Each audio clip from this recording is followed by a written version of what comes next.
Quan vulguis, Toni.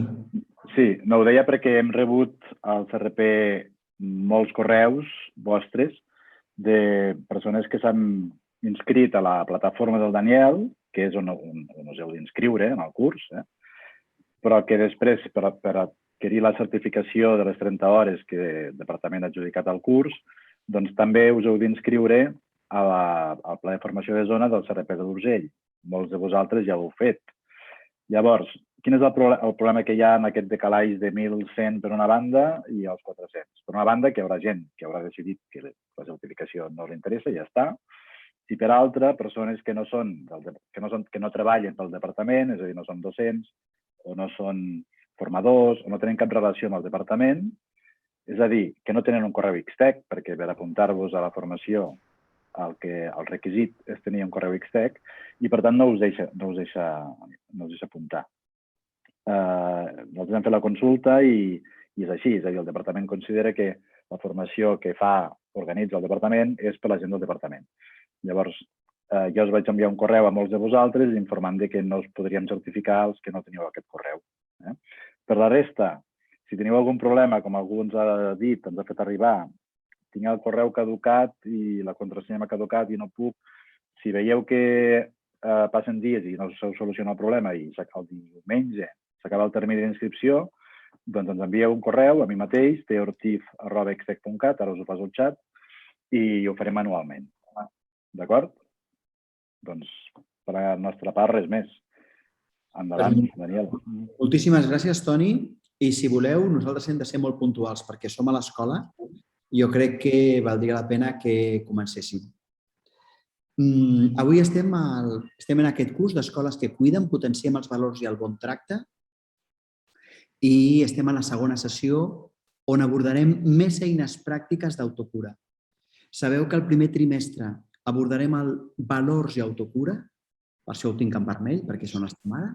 El segon trimestre abordarem valors i discriminacions, gènere i classe social, bàsicament, perquè l'alumnat tingui una capacitat de pugui d'alguna manera...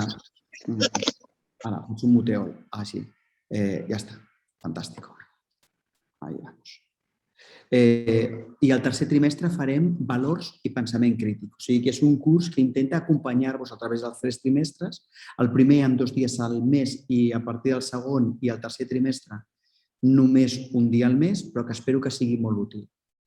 A totes les sessions jo procuraré donar-vos una sèrie d'eines, estratègies concretes i pràctiques perquè, 1, les entengueu, 2, les adapteu a la vostra classe i a l'edat amb la que treballeu, 3, les apliqueu i 4, si voleu, això és optatiu, compartiu el fòrum que trobareu on estan els vídeos penjats a la plataforma, compartiu la vostra experiència, compartiu materials. És una història de compartir entre iguals, si us sembla. I arribats aquí, presentar-vos el que farem durant el dia d'avui. Avui abordarem 2 temes i un extra de regal. Els 2 temes són... Primer, els 2 temes tenen a veure amb el bon tracte. El primer tema és el tema dels silencis. I parlaré dels silencis i com és imprescindible abordar-lo i us donaré 3 estratègies concretes o 4 que us animaré que les apliqueu. Aviam, fareu el que us doni la gana. De les 4 igual n'aplicareu 2, igual aplicareu 1, no importa. Però és molt important per mi que tingueu consciència de la importància de trencar els silencis. Aquest és el punt número 1. El punt número 2 que abordarem avui serà el bon tracte i un concepte que és molt útil per vosaltres com a docents per no tenir més estrès del necessari. És el concepte de la meva realitat. És una eina molt útil, però que a més la podeu compartir amb el vostre alumnat i veureu que també és una eina molt útil. Per tant, el punt número 2 i el punt número 1, el silenci i la meva realitat, giren al voltant de la idea de bon tracte. I després, si voleu, compartiré un minut, una reflexió sobre les famílies, els telèfons mòbils i una ajuda que els podem donar a les famílies, que a més ens facilitarà que nosaltres siguem més útils a les famílies amb les que estem treballant. Anem a aquest apartat. Trencar el silenci. El silenci és la base de la injúria. El silenci és la base de la culpa. El silenci genera culpa i, a més, indefensió. Aquesta és una idea fonamental.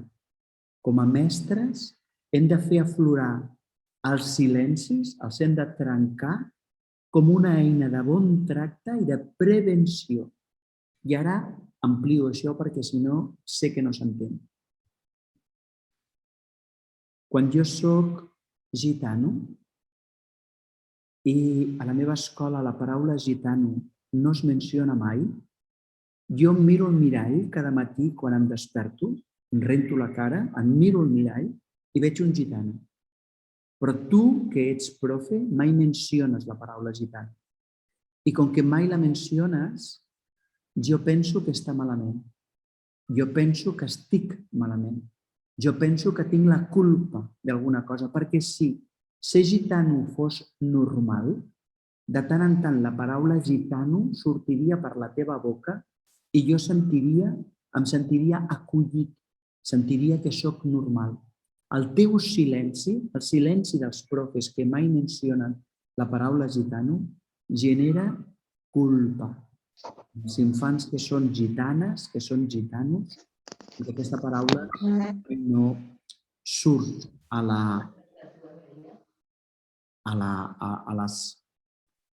les nostres. Però tanmateix, quan jo soc negre, si jo soc negre i ningú diu la paraula negra, jo em sento culpable. Algú ho hauré fet. Ser negre és dolent. De fet, hi ha molts llocs que els negres els apallissen. De fet, durant segles els negres van ser esclaus. I la professora o el professor no diu la paraula negra amb normalitat. Senyal de que jo no estic prou bé. El mateix, si soc mulato, el mateix. Això em genera culpa. El meu silenci, el silenci genera culpa.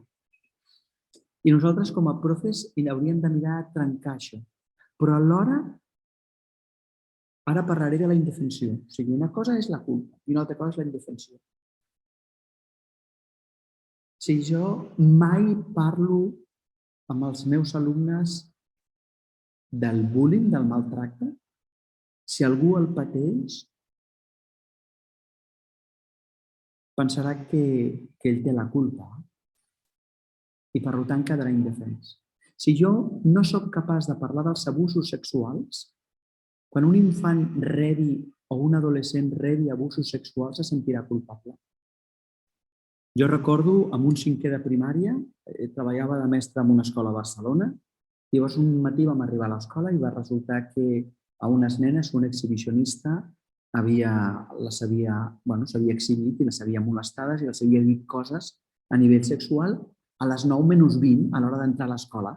Nenes de 5è de primària, nenes amb 11 anys. El seu sentiment era de culpa. Elles havien fet alguna cosa. Elles eren culpables, havien fet alguna cosa perquè aquell home els digués amb elles, sinó unes altres nenes allà. I clar, vam haver de treballar-ho amb molta claretat. Tu no tens la culpa. I ens vam adonar que el fet que nosaltres no havíem parlat de tots aquests temes havia fet que les nenes interpretessin que les coses dolentes que els hi passen tenen a veure amb elles. Hem de trencar els silencis. El silenci produeix culpa i indefensió. I com que nosaltres no volem que els nostres infants i adolescents es culpin per el que són ni per coses de les que elles no tenen cap mena de responsabilitat, avui m'agradarà primer abordar aquest tema, que és el tema de la culpa, el tema del silenci, i després el tema de la realitat, si us sembla bé. Els infants necessiten saber que existeixen i que estan bé. Necessiten, per exemple, i aquí ho posaré perquè veus, aquesta me l'he saltada, i és fonamental, immigrants. Molts nens i moltes nenes de la nostra escola són fills de persones que han immigrat. Un 20%, un 25%, un 15%, un 30%, depèn de l'escola. Si jo no menciono mai la paraula immigrant, Els nens i les nenes escolten la ràdio, escolten la tele, veuen les notícies i diuen, claro, mira, al tram volem fer una paret pels immigrants. Aquests no sé, uns quants dels de Vox dient que la culpa de tot la tenen els immigrants. Els meus pares són immigrants, nosaltres som immigrants, jo tinc la culpa. No, els nostres infants necessiten sentir que estan bé, que estan bé. Ells no tenen la culpa. I per la qual cosa nosaltres hem de mencionar la paraula immigrant, la paraula negre, la paraula gitano, la paraula mulato, la paraula adoptat. Hem de mencionar els nens i les nenes que viuen amb el seu pare o la seva mare perquè estan divorciats, els que viuen amb dos pares, amb dues mares, els que se'ls ha mort un o més avis o àvies, perquè la mort és un altre tema absolutament tabú i un tema horrorós sobre el que hi ha silenci, o jo què sé, que tenen un familiar o un amic, una amiga de la família que és gai, que és lesbiana, perquè això normalitza, perquè això els fa veure que ells estan bé. Llavors, jo aquí us proposo una activitat o un repte. Ja us explico com ho faig, o com ho feia. I a partir d'aquí, aquest trencar el silenci 1 s'acaba i hi ha el trencar el silenci 2 i 3, si no m'equivoco. O sigui, 2 idees més sobre trencar el silenci. Jo moltes vegades, i és una pista de fer-ho, però bulliu l'olla per fer-ho a la vostra manera. Quan alguna vegada a classe fèiem files, jo què sé, per anar a educació física o per anar a llocs d'aquest estil, deia, ara farem fila. Ja poden venir els que tenen els mitjons grocs. Tothom es mirava els mitjons i deia, jo. Ara poden venir els que porten jo què sé, una samarreta lila. Jo. Ara poden venir els que són negres. Tu no, que ets mulato, home, t'estàs colant. Ara poden venir els que dels 4 avis només els hi ha mort un o cap. Què estava fent? Normalitzava la mort, normalitzava el color de la pell. Poden venir els que els seus pares són immigrants, poden venir els que tenen un familiar o una amiga de la família que és lesbiana. Si és gai no serveix, només si és lesbiana. I podies posar-ho si és lesbiana i porta ulleres. Què estàs fent? Estàs normalitzant. Perquè si tu no normalitzes, els infants pensen que allò que ells viuen està malament. Tinc l'esperança que s'entén, que sí? A vegades podríem fer grups. Mireu, el vostre grup ha d'haver barreja. Ha d'haver com a mínim un nen i una nena, però també ha d'haver com a mínim una persona de la classe que els seus pares siguin immigrants, però també ha d'haver, llavors fas uns lios de coses, llavors diu, tu, vine, jo, no sé què, però ho normalitzes. Us dono aquesta pista per si us serveix, perquè el silenci és la base de la injúria, és la base de la culpa. Si hi ha coses que no s'entenen, no dubteu a comentar-ho al xat, que jo procuro estar al cas. I ja està. Trencar el silenci 2. La setmana passada jo us vaig proposar que féssim una mena de pacte, un pacte pel bon tracte i perquè ens tractéssim bé entre vosaltres, entre els infants, que era una proposta de 3 sessions. Jo m'imagino que no heu tingut temps de fer-ho encara, per això ara, però us demano per favor que ho feu, Us demano per favor que ho feu, perquè era un pacte amb 3 sessions, amb 3 activitats concretes, perquè la classe fes un pacte de que ens cuidarem. Però avui fem un pas més enllà. En un cert moment, quan vulgueu, us proposaré que parleu dels xivatos a la classe. Perquè molts alumnes, molts infants, molts adolescents no volen parlar quan saben que hi ha alguna persona que l'estan maltractant a la classe. I a vegades ho saben, fa anys que passa i no ho volen dir. Perquè si ho diuen seran xivatos. Que sabeu del que estic parlant? Així que nosaltres hem de trencar la idea del xivato. I la proposta és que els expliqueu als vostres alumnes que hi ha secrets bons i que si els trenques seràs un xivato. Un secret bo és aquell que no fa mal i que quan es descobreix multiplica l'alegria. Per exemple, si ara estem preparant una festa d'aniversari per un profe I llavors hi ha un alumne que li diu: Pep, t'estan preparant la teva festa d'aniversari per demà. Ostres, m'acabes d'espatllar la sorpresa. Has evitat que quan el Pep demà se n'adoni que fem una festa d'aniversari, la seva alegria es multipliqui. Què estic dient?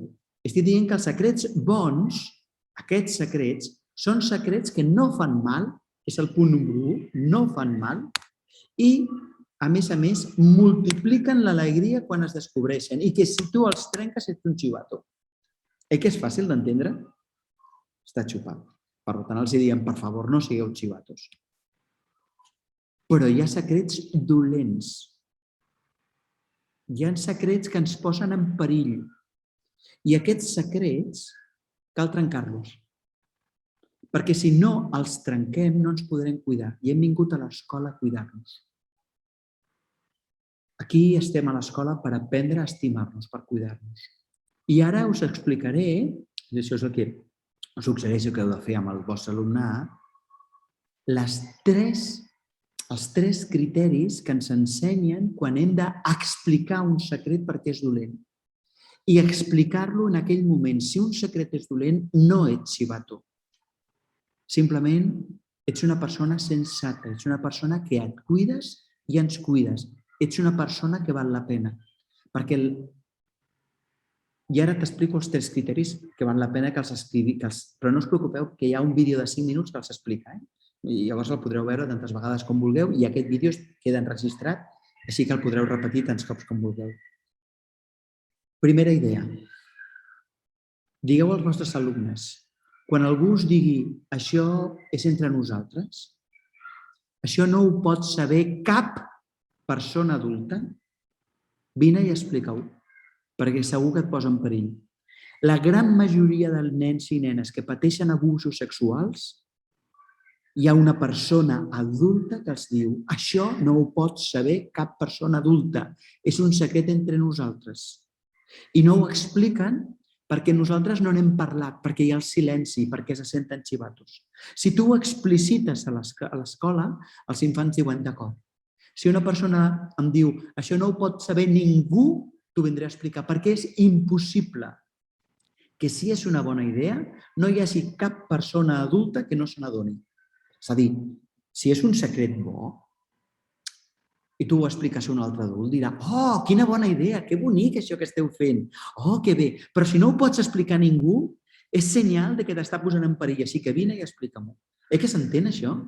Que s'està entenent? Sí, Fantàstic. Anem a el segon. Quan hi ha un secret que et fa mal, l'has d'explicar, perquè ningú té dret a fer-te mal. Si hi ha algú que et fa mal, física o psicològicament,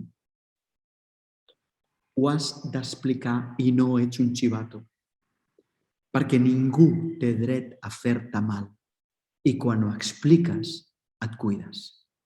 Aquest és el criteri número 2 i l'hem d'explicar al nostre alumne. I anem a explicar el tercer criteri, que és, i quan sàpigues, quan tu vegis que hi ha alguna persona que li fan mal, explica-m'ho, perquè si no series còmplice i tu no ets una mala persona. Perquè nosaltres hem vingut a l'escola a aprendre a cuidar-nos i a cuidar.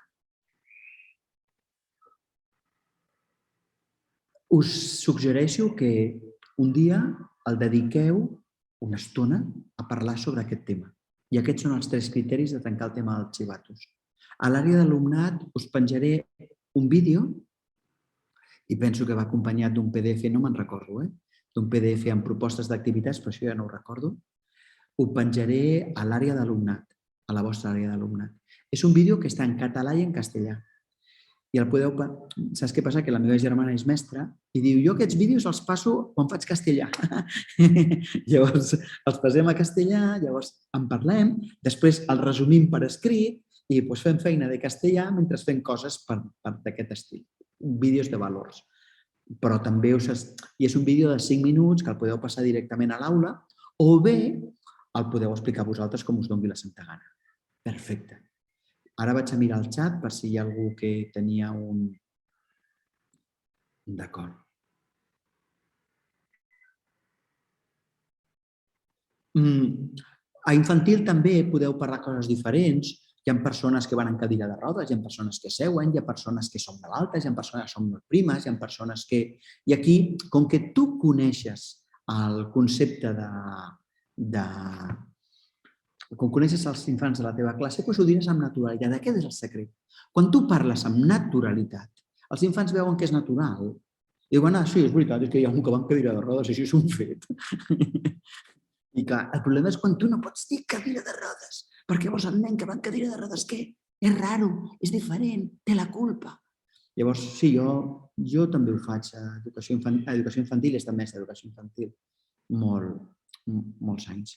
Si voleu, passem al silenci 3.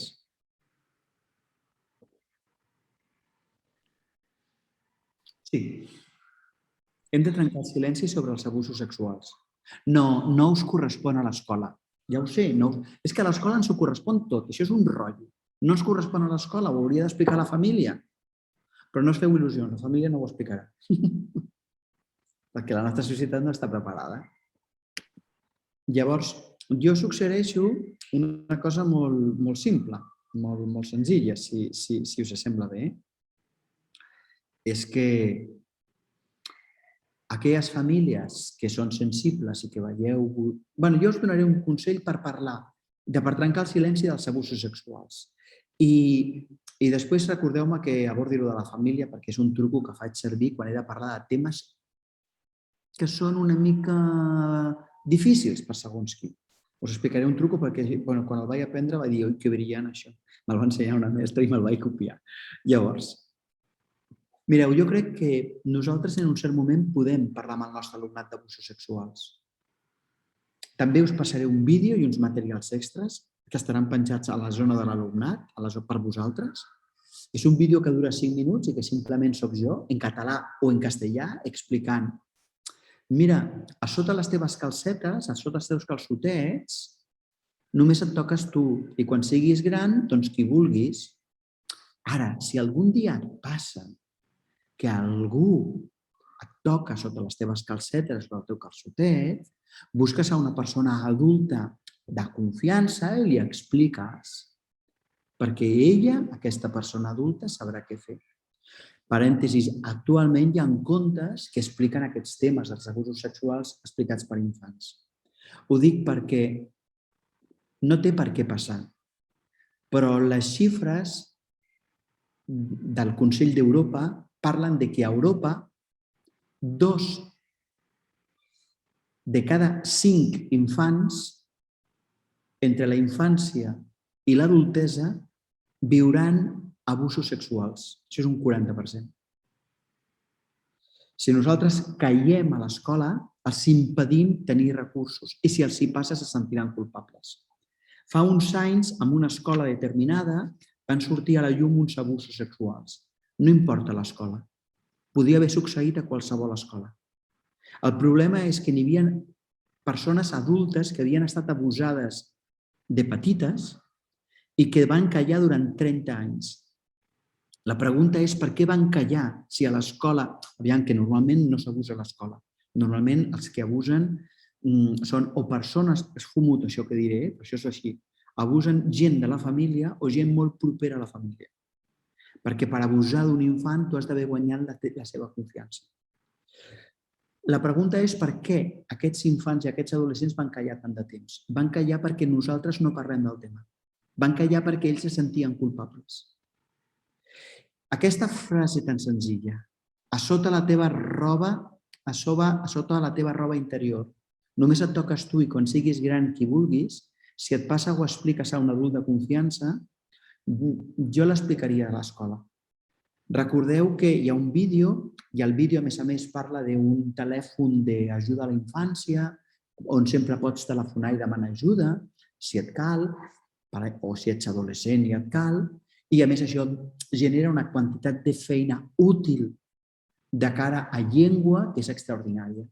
És a dir, per exemple, a llengua podem fer veure que truquem per telèfon, com es truca per telèfon, com ho explicaries això, com demanaries ajuda, i ara si tu fossis la persona que estàs escoltant, com creus que contestaria, com... Bueno, ho dic perquè a vegades val la pena d'integrar-ho dins de l'àrea de llengua o a tutoria, com tu vulguis. Famílies. Us explico un truc que una vegada em va explicar una mestra i jo me'l vaig copiar. Em va dir, quan jo he de tractar temes que són molt peliaguts, que penso que alguna família es queixarà, per exemple, si tu parles d'abusos sexuals, a la millor pot haver alguna família que es queixi. Ella deia, jo faig el següent.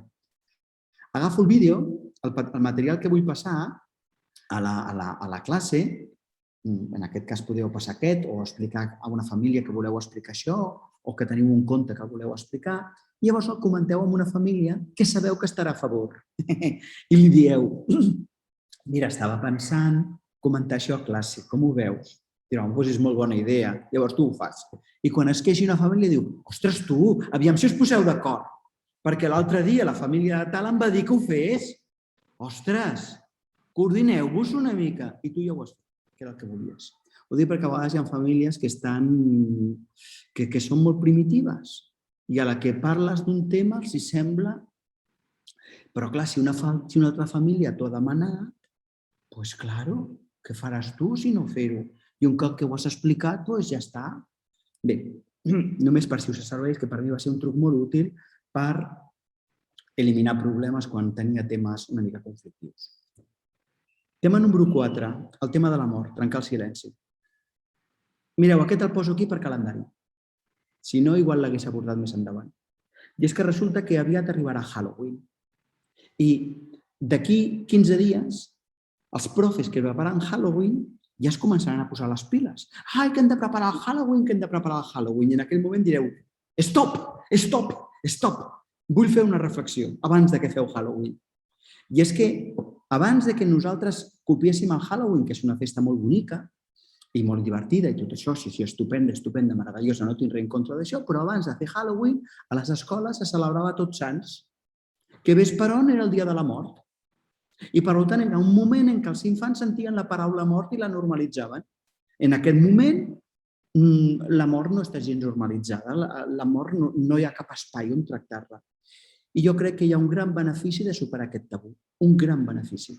Si els nostres alumnes tenen espais un cop a l'any, que jo diria que és quan Halloween, doncs pacteu amb el d'anglès, que un any serà Halloween, l'altre serà mort. Halloween i Tots Sants, Halloween i Tots Sants. Així, com a mínim, any sí, any no, parlarem de la mort. És que si no, no es parla mai de la mort. Jo us proposaria que féssiu una cosa tan senzilla com... Jo recordo coses que hem fet a l'escola, Pues amb la cançó de Mecano, de En este cementerio se está muy bien... Bueno, pues això... Pues els infants la cantaven en playback mentre la feien en teatrillo i després van baixar a educació infantil a representar-la.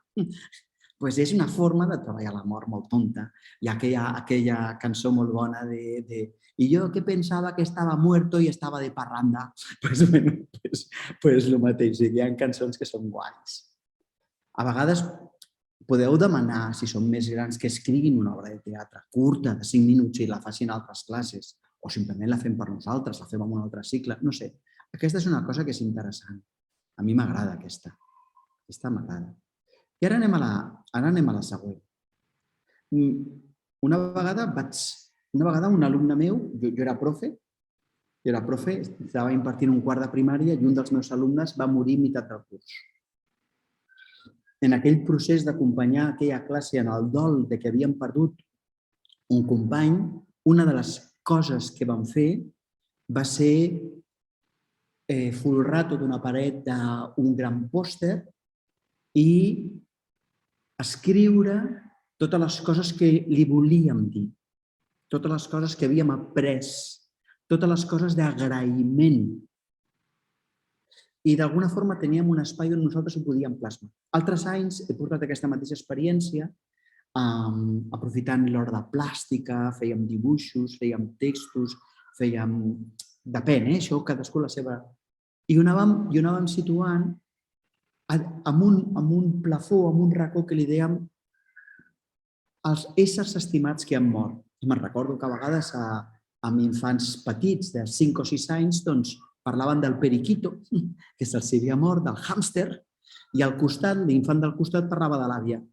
I fins i tot recordo un infant que parlava de com havia mort la seva mare després de que un company al costat havia parlat de com havia mort el seu periquito. Ja sé que un periquito no té la mateixa magnitud que es mori la teva mare, però recordo perfectament el que va dir aquest infant després d'explicar-ho. Això era un primer de primària, després d'explicar-ho i ho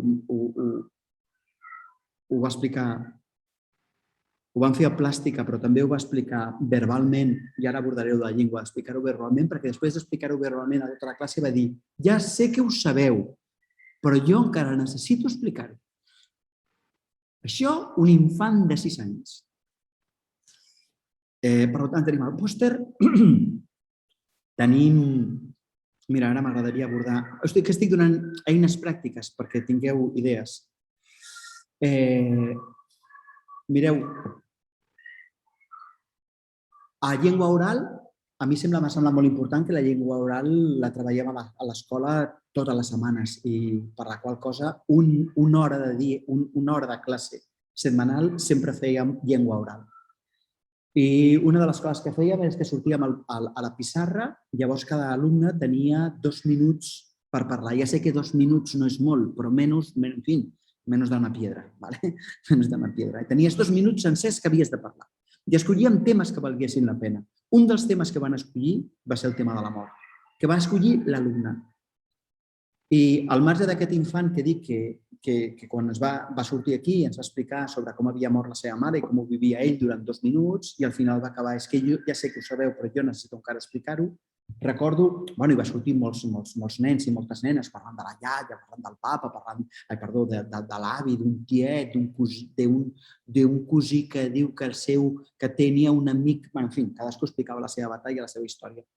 Però recordo un infant que em va quedar molt marcat, un infant que havia vist un accident de cotxe a la Meridiana i que quan va sortir el conductor diu... Això és el que ens va explicar, va sortir a la pissarra en hora de castellano para practicar castellano oral. Y llavors va dir, salió del coche y se le doblaron las piernas y empezó a sacar sangre. I jo li vaig dir a la meva mare, mama, què li ha passat? I la mama li va dir, res, anem. Llavors ell va dir, però jo estic segur que ha mort. I va fer així. Si no ho explico, rebento. Si no ho explico, rebento. El tema de la mort és un tema molt important. Busqueu un llibre, busqueu un conte, que surti la mort, parlem-ne. Aprofitem aquest dia. I ja sé que una mestra em deia, Daniel, és que els panellets i les castanyes no poden competir amb disfressar-se de monstre, que és Halloween. Bueno, vale. Doncs fem un any una cosa i un any una altra, o busquem una alternativa. Perquè tot això ho ubico en trencar el silenci. Jo us vull animar a que, si voleu vosaltres, al fòrum del curs, compartiu com us ha anat, no? Compartiu. I això, no? I hi ha una persona que és la Montse que diu a vegades les famílies al xat expliquen fets que no volen que sàpiguen. I així t'ho diuen, però perquè afecten també el seu fill. I et fan sentir còmplice. I això nosaltres no ho podem fer. És a dir, doncs no et preocupis perquè treballarem la mort. I aquí hi ha una persona que és la Rosa que ens està dient que hi ha un conte que li ha servit amb ella molt per parlar de la mort, que és l'àvia Pepa, i ens dona aquí, que val molt la pena, l'àvia Pepa, ¿vale? I això. I una persona li va passar l'any passat que també se li va morir una alumna a l'aula, una alumna del grup, i diu que va fer això. Un mural on van posar coses per l'alumne, per poemes, per frases, dibuixos. La veritat és que per nosaltres va ser superimportant. I els alumnes van entendre que la vida s'ha de viure... Van entendre moltes coses, moltes coses. Bé, canvio de tema. He dit que diria 2 coses i un regal. Molt curtet, el regal. Doncs voldré que entengueu un concepte que és fonamental pel bon tracte. Voldré que entengueu el concepte de la meva realitat. Mireu, a la realitat hi ha tres nivells diferents, 3 àrees diferents. Una és la realitat de l'univers. El foc crema, l'aigua mulla. Hi ha, existeix la gravetat. Hi ha malalties, hi ha mort. Pots fer alguna cosa? No. Aquesta és la realitat de l'univers, no la teva. Tu no pots fer res. Segon nivell de realitat. El que pensen els altres, el que fan els altres, el que senten els altres.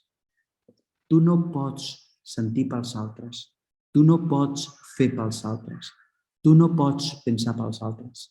No és la teva realitat. Per exemple, la llei de l'univers diu que si no vas a l'escola no cobres. Aproximadament. O sigui, hi ha coses que funcionen així i t'aguantes.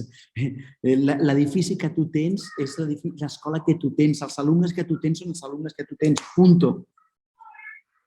El que pensen, el que fan i el que senten els teus alumnes, les teves famílies, els companys del teu claustre no és la teva realitat. És la seva de realitat. Si t'haguessin tocat uns altres, serien uns altres. Però ara entrem amb el concepte de la meva realitat. La teva realitat és només allò que tu pots transformar. Centra't en això. Fes una llista de les coses que sí pots canviar i les que no pots canviar. I les que no pots canviar les tripes. I les que pots canviar la fas. Per exemple, feu una llista com a docents del que sí podeu fer i del que no depèn de vosaltres com a docent. I jo pensava fer-ho en un grup i tal, si ens donava temps, però us demanaré que ho feu amb el xat. Poseu un no, per exemple. No, 2 punts, i una cosa que no sigui la vostra realitat. I poseu un sí, 2 punts, llavors una cosa que sí sigui la vostra realitat com a docents. Per exemple, no si pensen que soc o no simpàtic.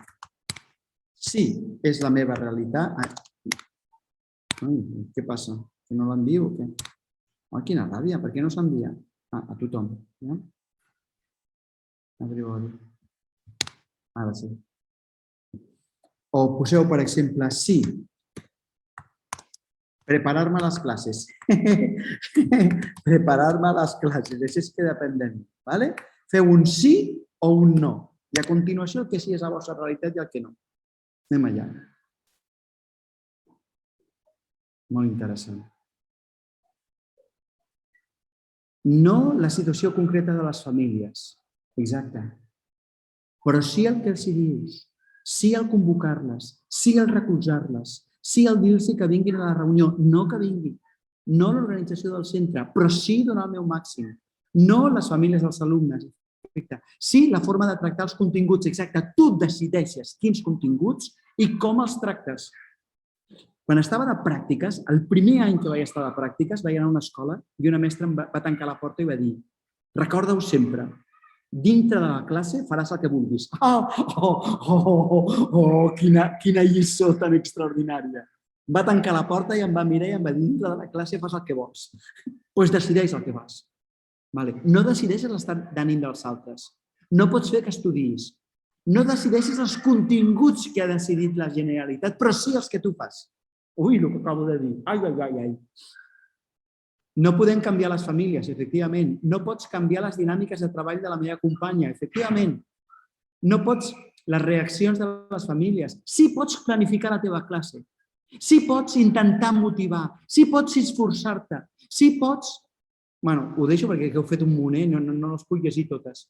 No les puc llegir totes. Però fixeu-vos que moltes vegades ens preocupem perquè no depèn de nosaltres. Em preocupo perquè a un infant no li caic bé. Em preocupo perquè una família no ve a les reunions. Em preocupo perquè, no et preocupis, hi ha una família que no ve a les reunions, doncs actua en conseqüència, la tornes a convocar, fins que al final vingui o al final es cansi un dels dos, jo què sé. O per exemple,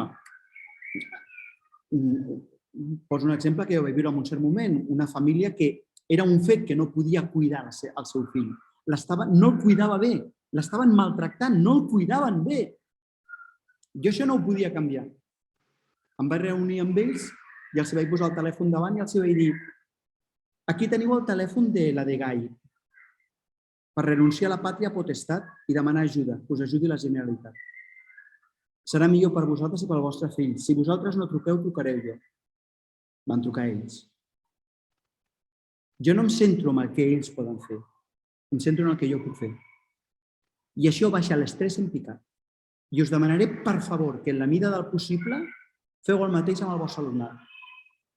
La setmana passada parlàvem de que jo sé que no ho heu pogut fer encara, perquè us vaig donar 6 passos que estan explicats en 6 vídeos perquè els alumnes aprenguin a gestionar la seva ment. Jo sé que encara no heu tingut temps, però la següent classe, que si no m'equivoco, la següent sessió, que si no m'equivoco serà, no ho recordo, el 13 d'octubre, avançarem, és a dir, farem més passos allà. Però, encara que no ho hàgiu fet, jo crec que hi ha una cosa que sí que podeu fer amb el vostre alumnat quan vulgueu, que és compartir aquesta idea de quina és la teva realitat.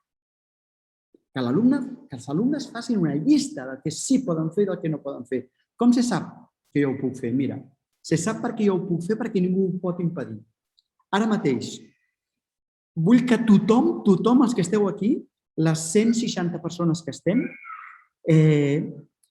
digueu pel xat, cridant com vulgueu, Daniel, per favor, no apaguis la teva càmera. Daniel, no apaguis la teva càmera. 1, 2 i 3. No apaguis la càmera, no apaguis la càmera, no apaguis la càmera. No apaguis la càmera, no apaguis la càmera, no apaguis la càmera, no apaguis la càmera. Perquè és la meva realitat. És molt important entendre que la meva realitat és allò que jo puc fer al marge que els altres vulguin o no. I és allà on jo m'he de centrar. I quan els alumnes ho comprenen, se centren en coses útils. I això els ajuda a que el seu pensament vagi cap a on ha d'anar. I també ens ajuda a nosaltres una barbaritat. Una barbaritat. Perquè moltes vegades nosaltres patim per coses que no depenen per nosaltres. I per tant, amb els alumnes, moltes vegades els diem: tu què pots fer aquí? Diu, doncs això i això. Pues fes-ho, rei, fes-ho. Vinga, espavila-te. Què s'entén? Què s'entén, què s'entén. Que bé. Última cosa, perquè he d'anar per feina, que d'aquí 5 minuts hem d'anar a dinar, Doncs, que si no ens comença la classe. Aquest és un extra. Tinc l'esperança que el que he explicat estigui útil, però aquest és un extra. Un bonus. Famílies i mòbil. Mireu, un bisturí només s'entrega després d'haver explicat com funciona. A la carrera de Medicina no diuen: aquí teniu els bisturís, aneu provant. No va així. Diu, primer t'expliquen i després te'n donen el bisturí. Les famílies haurien d'entendre que els mòbils s'entreguen després d'explicar com funciona. Lamentablement, les famílies no ho saben. No ho saben perquè és la primera generació que està utilitzant un mòbil. Ningú els va explicar com s'utilitzava un mòbil. Per tant, ells es van trobar amb el mòbil i es van espavilar. Llavors els donen el mòbil al seu fill i a la seva filla i li diuen espavila.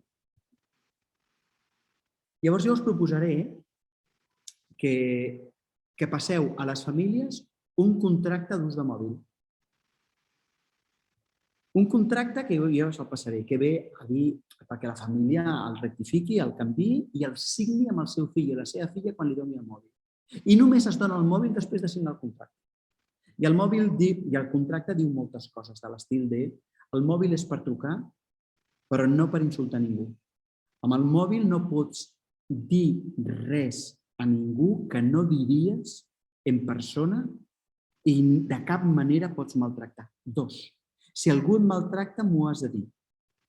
3. El mòbil s'aparca en aquestes hores. 4. M'explico, llavors hi ha 4 o 5 normes molt senzilles que moltes famílies ho agrairan. Què passarà? Jo crec que passarà una cosa bonica. I és que si els doneu això, el trobareu. Si no, el podeu buscar per internet. Aneu a Google i dieu model de contracte. Jo, de fet, serà el que penjaré, un model de contracte que he trobat per internet. El penjaré a la vostra àrea d'alumnat. Però si els doneu això, per molts pares els serà útil. I si els és útil, començaran a confiar encara més en vosaltres. Això és molt útil. A més, milloraran la relació amb els seus fills i filles, perquè com que tindran una normativa s'enfadaran menys. Hombre, doncs ja està bé. Però a més estaran posant límits als seus fills i filles, que a alguns els costa molt. I per la qual cosa, no només entrenarem els límits a casa, no només a l'escola, que és on ho fem, que a vegades ens sentim molt sols, sinó que sabrem que, com a mínim en aquest tema, moltes famílies també estaran entrenant els límits dels seus fills a casa. I després, per una altra banda, això també és un benefici pels infants, pels adolescents, perquè tu saps, quan tu saps com has de fer servir un mòbil, és un benefici per tu, perquè et poses molt menys en risc i, bueno, etcètera, etcètera. Uau! Uau, uau, uau, uau, uau. M'agrada ser superpuntual, llavors falten 2 minuts perquè siguin les 2, que era l'hora que havia promès. Jo tinc l'esperança de que, i cada vegada que ens acomiadem, jo us demanaré el mateix. Jo tinc l'esperança que la sessió us hagi estat útil. Sé que la propera la tindrem el 13 d'octubre. Sé que la tindrem el 13 d'octubre. Sí. És a dir, que us espero el 13 d'octubre. No us preocupeu que si no podeu venir la feu en diferit. I us demano que al fòrum on trobareu els vídeos i tal, allà podeu fer comentaris. Però ara, per acomiadar-nos, jo us demano quina idea útil t'emportes. Simplement poses la frase útil que t'emportes d'aquesta sessió i serà una forma com ens acomiadarem. La persona diu que està molt agraïda per aquest espai, per les paraules, les idees i l'autoritat. Si podeu posar alguna cosa útil, una cosa concreta, és a dir, m'emporto lo del xivato, m'emporto lo dels abusos, m'emporto lo del silenci, els gitanos i els negres, m'emporto lo de la meva realitat, m'emporto què és el més important per tu? Per tu, què és la part més important que t'emportes? Els silencis, visibilitzar els temes, centrar-me en el sí, trencar el silenci en l'amor, les estratègies, m'emporto lo del xivato, la meva realitat, parlar de tots els temes, parlar de l'amor, cal parlar sense embuts, trencar el silenci. A més, veureu que quan parleu sense embuts amb els infants de cop i volta entenen que l'escola és útil i, per tant, el vostre vincle emocional es multiplica. La realitat, l'amor, la realitat, allò que no es diu no existeix, i senyora els silencis, els xivatos, la decisió, què ego. Doncs són les dues. Un petó molt gordo, crec que ens criden a dinar, que si no arribareu tard a classe. Moltíssimes gràcies. Moltíssimes gràcies.